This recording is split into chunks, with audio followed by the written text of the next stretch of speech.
Hi guys! Magandang hapon. Share ko lang sa inyo yung ginagamit kong daily driver na peripherals. Kasama natin si Gio. Hey Gio! What's your name? Gio. Look at the camera. What's your name? Gio. Diba? Ang laki na ni Gio. Dati na nag-stream tayo. Sanggol pa lang siya. So, ang ginagamit kong keyboard is the RG Azoth Extreme. Ayan. Tapos yung mouse naman. Kaya nandito si Gio kasi ayaw niya akong pagtrabaho yung mag-isa. So, he wants to help me daw. Ang gamit ko namang mouse, show them the mouse, is the RG Harp Ace Mini. So, ang maganda naman sa mouse na ito is up to 8,000 Hz polling rate siya. Actually, pareha sila ng keyboard. Pero syempre, dito natin siya sa mouse gagamitin kasi mas importante yun dito. Ang RG Azoth Extreme naman, ang paborito ko dito is may display siya. Andyan si Sana, kung makikita nyo dito. Tapos, pwede mo siyang palitan din. May mga preset din siya ng mga RG. Yan, you can swipe up, Gio. Oh, there.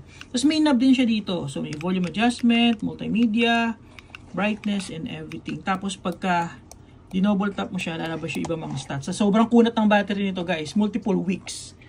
Ayan. So yan ang gamit ko ngayon. Kaya itong gamit ko, RG Azoth Extreme tsaka RG Harp Ace Mini.